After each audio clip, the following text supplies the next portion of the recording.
Ezekiel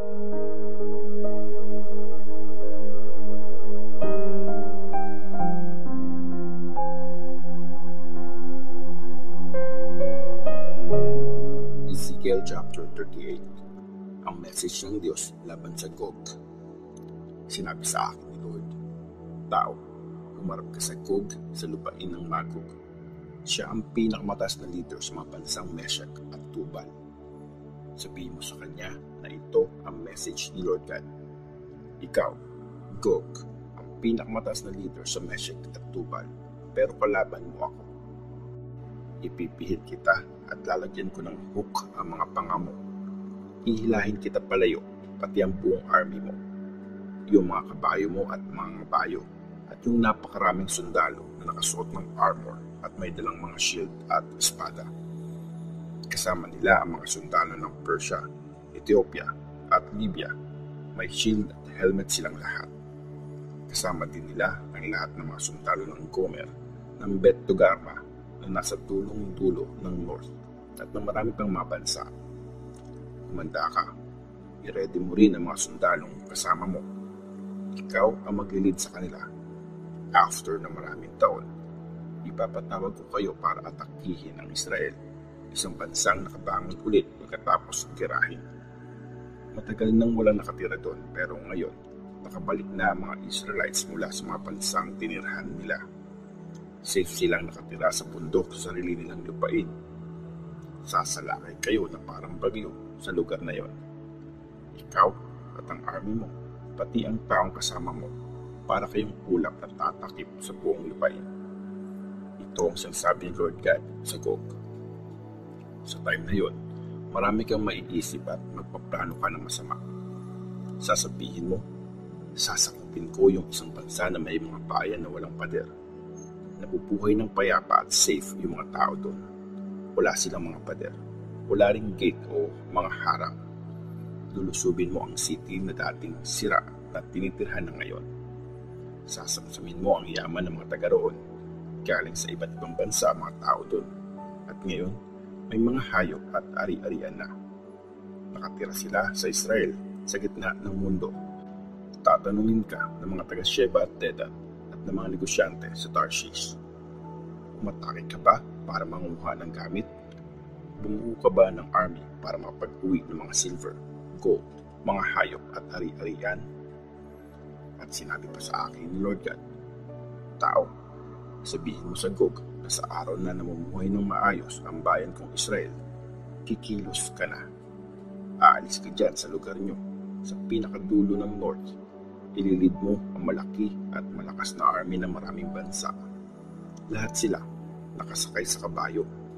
Lulusubin nyo ang bayan kong Israel na parang makapal na ulap na tatakip sa lupain.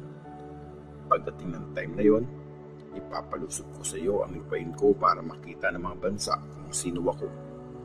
Gagamitin kita, Gog, para ipakita sa kanila na banal ako. Ako si Lord God at ito ang message ko. Noon pa man, pinasabi ko na sa mga servants kong prophet na dadating ang panahon na magdadala ako ng aatake sa Israel, at ikaw ang tinutukoy ko noon." Sinabi pa ni Lord God, "Sa araw na sakupin ng Gog ang Israel, titindi ang galit ko. At sa sobrang galit ko, isusumpa ko na magkakaroon ng malakas na lindol sa lupain ng Israel sa araw na yon. Manginginig sa takot sa akin ang mga isda at ibon, ang malalaki at maliliit na hayop, at lahat ng tao sa mundo. Magkikiba ang mga bundok, babaksak ang mga bangin at mawawasak ang mga pader." Sabi pa ni Lord God, "Magpapadala ako sa mga bundok ng Israel ng mga lalaban kay Gog at magpapatayan ng mga tauhan niya. Paparusahan ko sila ng mga sakit at mga paatayan. Magpapabaksak ako ng malalakas na buhos ng ulan at yelo, apoy at sulfur, at ibuhos ko yun sa kanya, sa army niya, at sa mga bansang kakampi niya. Ganito ko ipapakita sa mga bansa na dakila ako at banal. Tapos, malalaman nila na ako si Lord." Ezekiel chapter 39. Ang pagkatalo ng Gog. Sinabi ni Lord God, "Tao, Sabihin mo sa Gog na pinakamataas na leader ng mga bansang Meshek at Tubal, kaaway mo ako, Gog. Ipipihit kita at hihilahin mula sa pinakadulo ng north hanggang makarating ka sa mga bundok ng Israel. Tapos, hahampasin ko ang pana sa kaliwang kamay mo at ang mga arrow sa kanan para mapitawan mo ang mga yon. Doon sa mga bundok ng Israel, mamamatay ka, ang army mo at yung lahat ng mga kakampi mo. Ipapakain ko ang mga katawan nyo sa lahat ng ibon at mabangis na hayop. Mamamatay kayo sa bukid, kasi akong si Lord God ang nagsabi nito.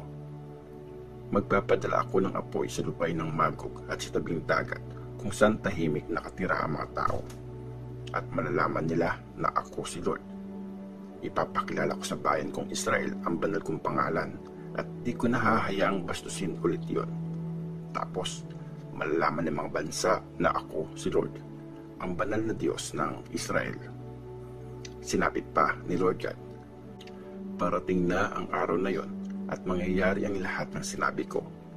Tapos, lalabas ang mga nakatira sa mga city ng Israel at mamumulot sila ng mga shield, pana, arrow, kutsilyo at sibat para gawing panggatong. Sa dami nun, aabuti ng 7 years bago nila magamit lahat ng yon.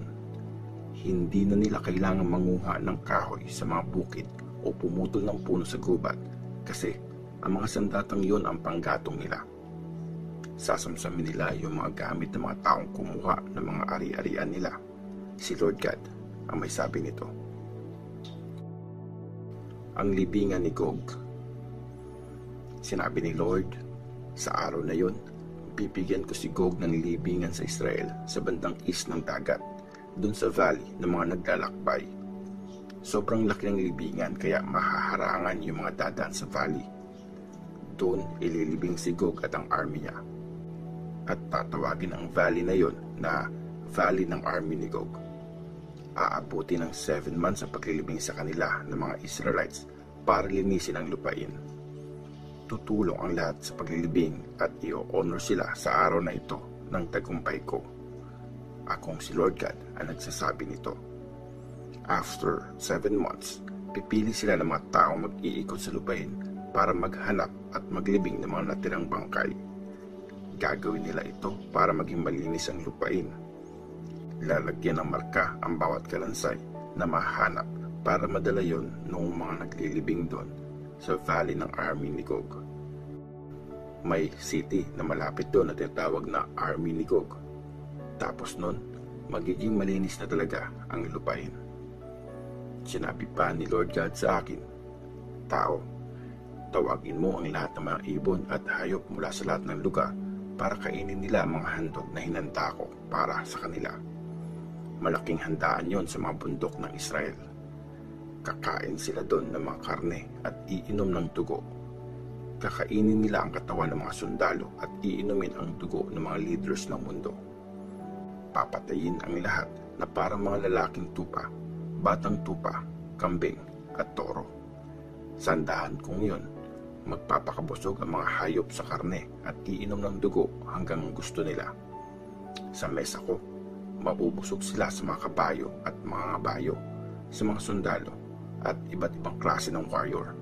Si Lord God ang nagsabi nito.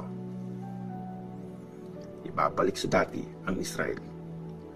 Sinabi ni Lord, ipapakita ko sa mga bansa kung gaano ako kadakila.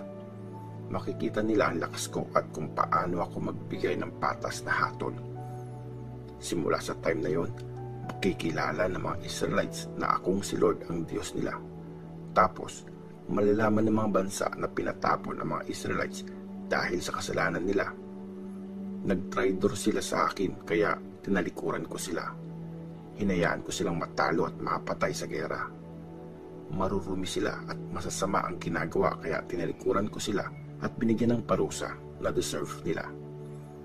Sinabi pa ni Lord God, pero ngayon, ibabalik ko sa lahi ni Jacob ang yaman niya at maawa ko sa bayang Israel. Puprotektahan ko ang banal kong pangalan. Titira na ulit sila sa sarili nilang lupain. Tapos, payapa na at wala nang manggugulo sa kanila. Pero, malilimutan nila ang kahihiyan nila at yung lahat ng pagtatraidor nila sa akin. Ibabalik ko sila mula sa mga lupain na mga kaaway nilang bansa. At dahil sa mga Israelites, makikita ng lahat na banal ako. Tapos, makikilala ng bayan ko na ako si Lord, ang Diyos nila. Kasi kahit pinatapon ko sila sa mga bansa, igagather ko sila sa sarili nilang lupain. Walang maiiwan sa ibang bansa kahit isa sa kanila. Ibubuhos ko ang espiritu ko sa bayang Israel at hindi ko na ulit sila tatalikuran. Ako si Lord God. Ako ang nagsasabi nito.